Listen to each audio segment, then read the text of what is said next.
Good Thursday evening, everybody. Chief Meteorologist Brad Penovich here with your live weather impact tonight on this Thursday, February 12th, 2026. Today, not bad. It wasn't as warm as the last couple of days. We were 73 2 days ago, 70 yesterday. Today, almost got to 60, but those pesky high clouds, they really did filter out enough sunshine, but it made for a gorgeous sunset tonight. If you saw it, it was unbelievable. Let's take a look at the satellite and radar together. We've got a lot of those high clouds still over us, kind of that northwest flow. You might see some false returns on radar. Again, your phone might tell you it's going to rain or snow. It's not. Those are what we call false returns or virga. That's high-level moisture that's aloft. It's not near the surface. So you see that quite often sometimes this time of year, especially with northwest flow coming off the mountains like that. Temperatures right now are very, very nice. In fact, I lost my current temperature. I was going to show it to you. There we go. Current temperatures are still in the 50s out there in many locations. A couple 40s beginning to pop up, but it was a nice afternoon. We actually got to 59 degrees even with the cloud cover. That's 3 degrees above normal, but the morning low, right where we're supposed to be, 34. So today was pretty average, if you will. And notice that sunset, 6:03. So it's getting later and later. Sunrise tomorrow around 7:13 or so. And that's going to be important because tonight, I'm sure Tim and I will talk about this into the morning hours. We've got a Falcon 9 launch from Cape Canaveral, Florida, early tomorrow morning. Why is this important? Crew 12. This is the new crew going up to the International Space Station. So this is a manned flight that is going up to the space station. It's tentatively set for 5:15. I say that because manned or crewed flights tend to have a lot more delays because of safety, much more a safety regimen and launch than an unmanned mission. So though the Falcon 9 is a very, very reliable rocket, is a pretty good chance it's going to go off tomorrow. Sunrise is around 7:13. Where we are in Charlotte, but depending where you are, it might be a little bit earlier. That's important because that's roughly 2 hours from launch. So this rocket gets high enough, the rising sun, which is way over the horizon still, will likely illuminate the vapor trail for some of us. And even if it doesn't, you're still going to see the rocket going up. So if you're up early riser tomorrow morning, worth a look. Look southeast, east, roughly a couple minutes after that launch time. And look low, especially if you're further west. Look a little bit higher if you're further east. But worth a look tomorrow morning. I do expect skies to clear. That's the key part. We need clear skies. And I do expect sunny skies tomorrow. So temperatures likely back up around 60, even with north winds, because unlike today, I don't expect as many high clouds, and that should allow for temperatures to rebound just enough. I'm sure Tim and I will talk extensively about this map here because we thought the drought monitor would expand. It got a lot worse, actually. We're now seeing extreme drought, the areas in red. And if you look closely, parts of Mecklenburg County are in that extreme red. Why is that a big deal? We haven't seen extreme drought in Mecklenburg County since 2008. So that's pretty significant. And you're probably saying, how could we be in a drought? Well, I would ask you, how can't we be in a drought? Look at the rainfall deficits over the last 12 months. So this is a running 12-month tally going back to last March through this February. Only 2 months in that time span have been above average. Everything else has been below. And if you look back since like October, really, it's way below. I was just looking, and for this winter, without the rain that's heading our way, which we'll talk about in a minute, we are on pace for the second driest winter on record in Charlotte's record books. Goes back 147 years. So it has been incredibly dry. The thing about the winter time, you just don't notice it as much because obviously nothing's growing, so you don't know that your garden's dead or your lawn's burned or the trees are suffering because they're already dormant. They're already not growing, so they're not using the moisture, which is why this is problematic because the moisture they would have to start growing in the spring should be in our soil now, and it's not. So this is a real big issue. Unless we see a dramatic change pretty soon, we are going to see a lot of water restrictions. We're already starting to see some in parts of the area. I shouldn't even mention stream flows. If you're near a river, stream, or lake, notice how low it is right now, incredibly low. So what about the rain chances? Well, the good news is we have some on the way. It's the weekend. I know it's unfortunate timing, but hey, we can't really worry about the timing right now in an extreme drought. Saturday looks fine. So Valentine's Day, no issues. You want to go out and do something with your significant other, you should be fine. Sunday morning, though, you're going to wake up to rain and pockets of heavy rain. This will be a nice, steady rain all the way into the afternoon. In fact, we're likely going to see drizzle and mist even when it's not raining. So I wouldn't call it a complete washout, but on our washout index, it's very close. Looking at the low end washout, because it will rain the majority of the daylight hours. So how much rain? This is going to be a good soaker. No rain, obviously, tomorrow or Saturday. But look what happens as we go into Sunday. You'll see the rain chances really ramp up. By Sunday afternoon, we're over an inch. And as we go into Monday morning, we could end up with anywhere from an inch and maybe a tenth or so up to an inch and a half. That would be great. That puts a dent in the drought, a tiny dent, not a big dent. We need substantial rain, about 8 to 10 inches of rain in the next 30 days to end the drought. So this is like a tenth of that. So maybe knock 10% of it out, which would be nice. We need a couple events like that, probably twice a week for a while to get out of a drought. Temperature-wise, though, it is slightly cooler this weekend. But the good news is it does warm back up next week if you like the warmer air. So there's more of that to come. The Daytona weekend, we've got the Olympics on NBC, but I'd be remiss not to talk about Daytona 500 on Sunday. Tentatively, it's scheduled to start at 2:30. It never does start on time. It's probably closer to 3 o'clock. The sooner it gets going, the better, because rain is going to come in, it looks like Sunday night. It looks scattered, and I think after 5 or 6 is when it really ramps up. So I think this race starts dry, but I would not be shocked to see rain towards the tail end. And if the system speeds up, we certainly could see some of that. And it's the same system that brings us rain on Sunday. So the weekend forecasts certainly have rain chances on Sunday, 90% now. It's about almost 100%, but we're about 99%, if you will. We don't really have 100% until we actually see the rain start to fall. It's still a forecast after all. Here's a look at your Jerry Hunt Supercenter 7-day forecast. You can see the rain on Sunday. That keeps us cool, around 51, 52. So it'll be a chilly rain. It won't be frigid, but certainly cold, raw day. Monday, we rebound into the 60s. And then next week, if you love spring, there you go. Real nice extended trial run of spring there with temperatures in the low to mid 70s Tuesday through Friday.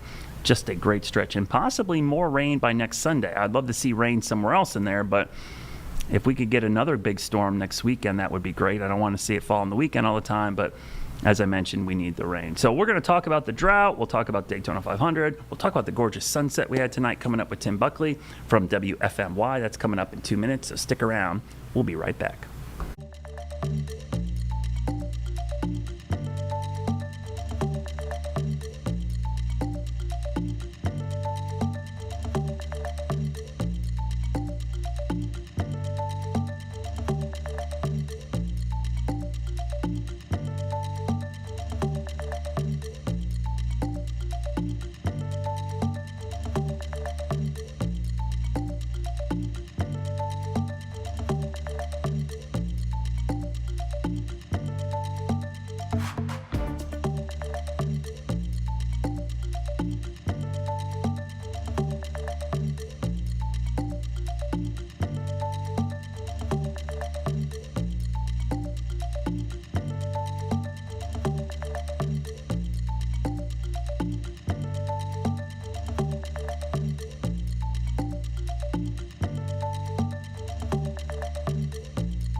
Welcome back, everybody. Tim Buckley joins me from WFMY. And Tim, we got a lot to talk about today. We could talk about a lot of things, but I wanted to start with something I saw you show, and I noticed it too.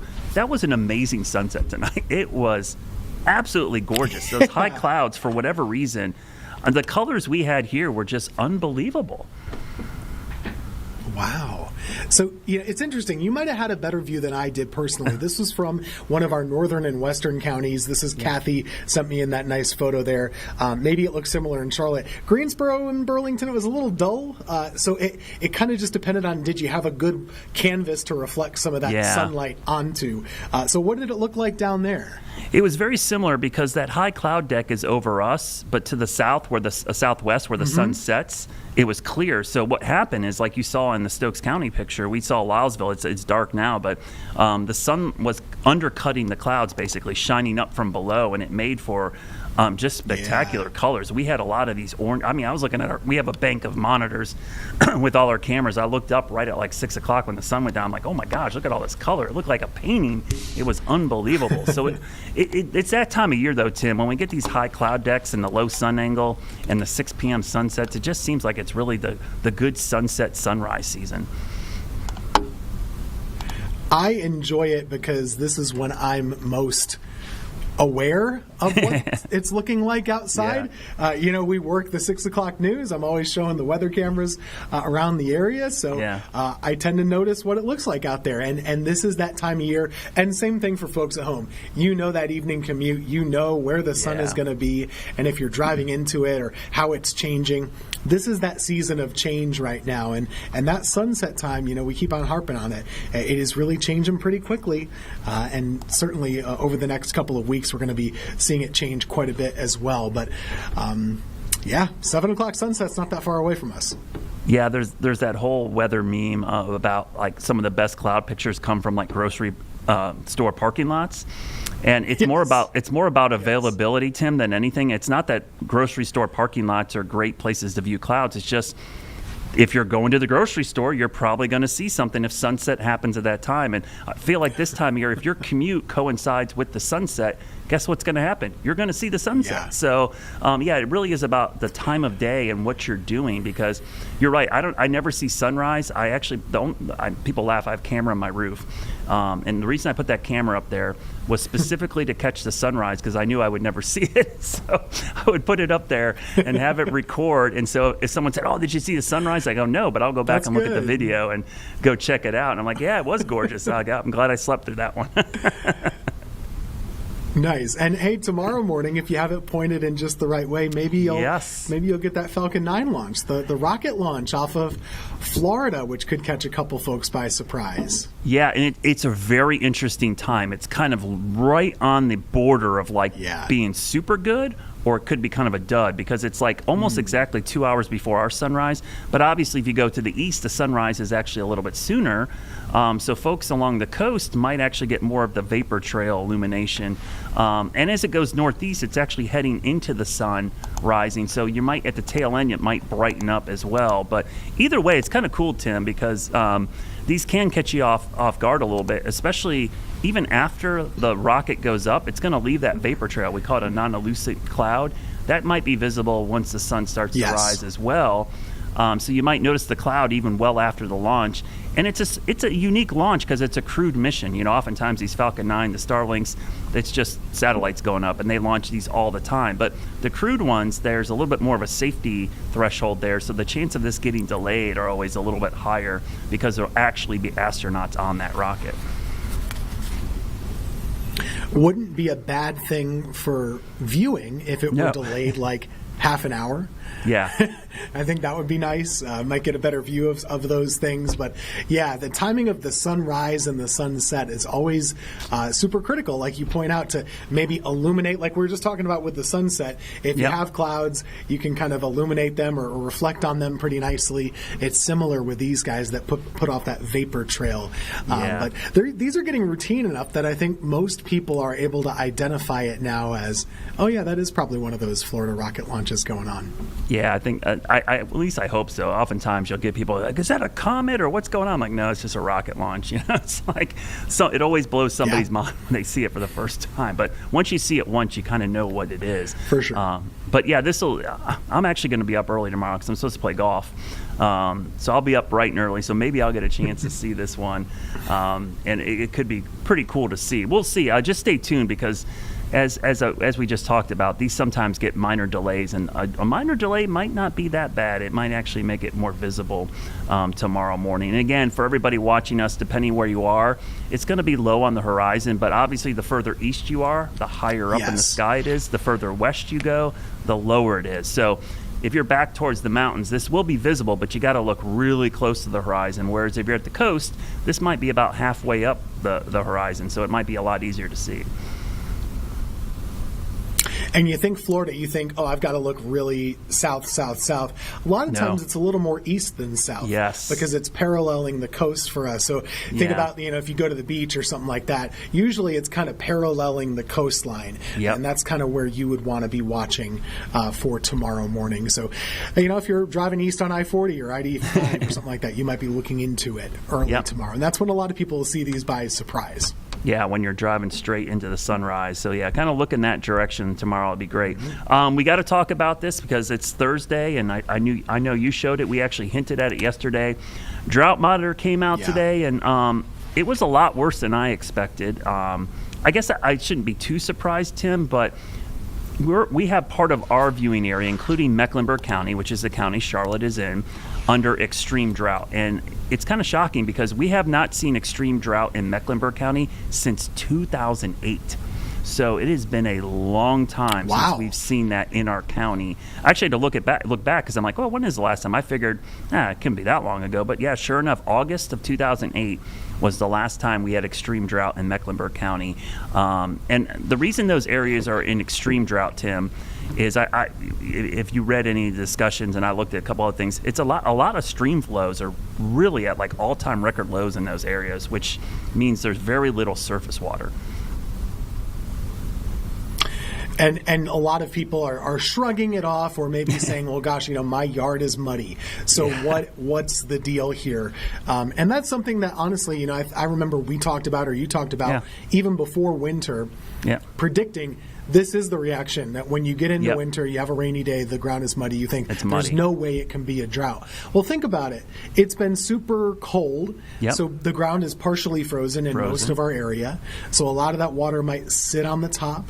It's not really soaking all the way in. And the proof is in the pudding. I mean, when they talk about all of these stream flows or lake levels are really low. The water table is just not being replenished. And I think you had a graphic of the last 12 months. I had one popped up for Greensboro over the last 6 months. We're just not hitting our numbers, month after month after month. And you think about it, if rain totals don't speak to you, think about your house. You got a monthly budget or something. If you're not hitting your budget every month, and that keeps going on for 6 months, you're going to be in the hole, and you've really got a bigger problem to fix. And we're kind of digging that hole a little bit deeper month after month after month when it comes to the rainfall around really most of the state. It is a statewide problem. Yeah, that's the other shocking thing is what percentage of both North and South Carolina. It's like I think 100% of South Carolina and like 99 or 98% of North Carolina is in some level of drought. But I look back at the data too. I actually started calculating the last 12 months. So I actually went back to last March, which is 2025. And Tim, we only had 2 months with a surplus of rain. And if you go back to last fall, I mean, September, October, November, December, I mean, I'd look today, if we don't get rain this weekend, which I do, we're going to get some. But as of today, Tim, for Charlotte, we are on pace for the second driest winter on record right now, which is pretty crazy. I didn't even think it was that bad until I looked at the data. I was like, wow, this is the second driest. We have 17 days, technically 16 if you count today, which we got no rain. But it's number 2 right now for the least amount of rainfall during December, January, and February. So that's pretty stunning to see that. And I love your analogy about budgets because I think that's a great way to think about it. Because a lot of times when it rains, people think, oh, we're out of a drought. But I love your budget analogy because it is like being in debt or having a bunch of bills and it being payday. Just because it's payday doesn't mean you're out of debt or you don't have bills to pay. It's only money for that day, right? You've got all these bills, and so your wealth is not there just because it's payday. And just because it rains on Sunday doesn't mean the drought's going to be over. That's just 10% of what we need. And I loved your map for rainfall needed. We need about 9 to 10 inches down our way. And if we get an inch on Sunday, that only knocks 10% of that out. That means we still got 90% of the rain we're not getting yet. So, yeah, it does help everybody, but it's not as much help as people think.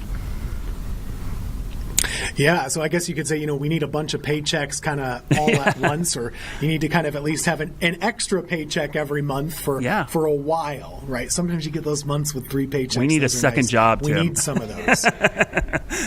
Oh, no. We need a side hustle. Yes. We'll figure something out. We can sell pizzas or something.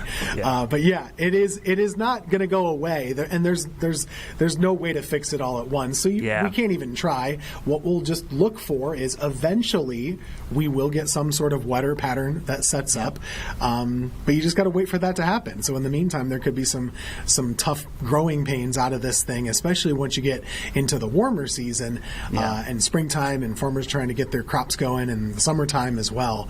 Hopefully we have some change before then. Yeah, so Jeb, could you bring up my laptop? Because I like these 2 maps to kind of help illustrate it. So this is from the Drought Monitor website. The left side is North Carolina stream flow conditions. The right side is soil moisture. And what's crazy about the soil moisture, you see all that kind of maroon all over the map, a lot of red? Okay, that's the 0 to 100 centimeter soil moisture. The dark red is 0 to 2%. So think about a column of 100 centimeters with moisture only being between 0 and 2%. That seems incredibly dry. And then you look at the stream flows.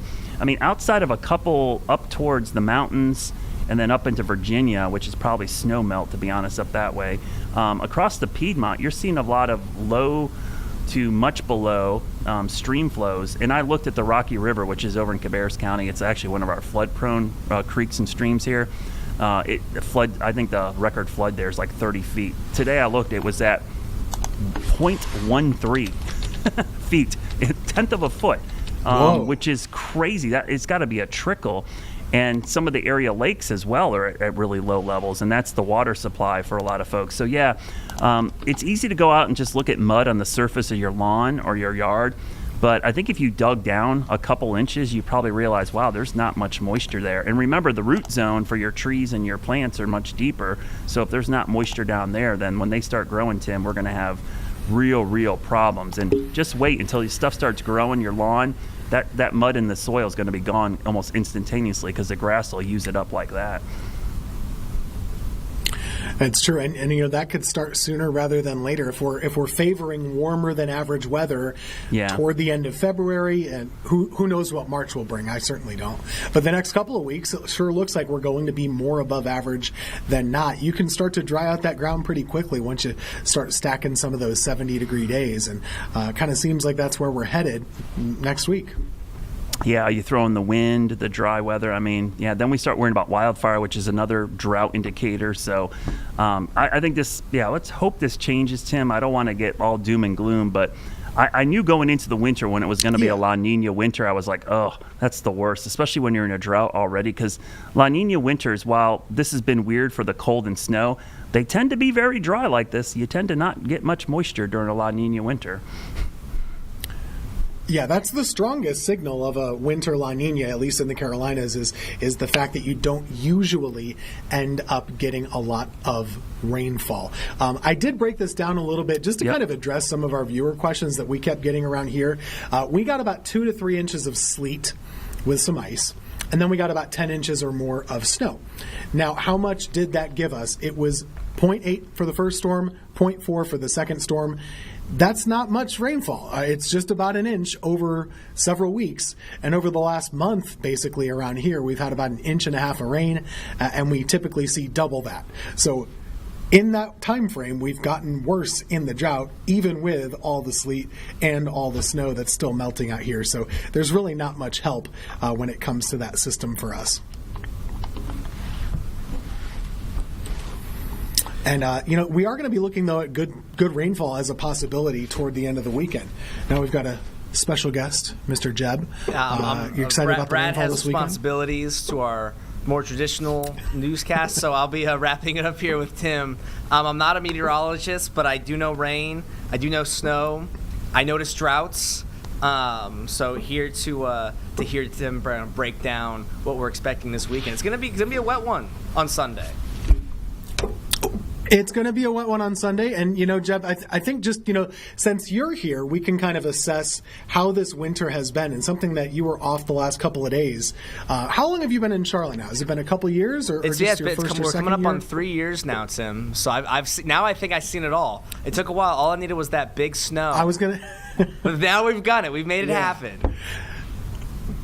We really did. So one of the things we were asking people the other day was how do they rank out winter? So we kind of gave them adjectives.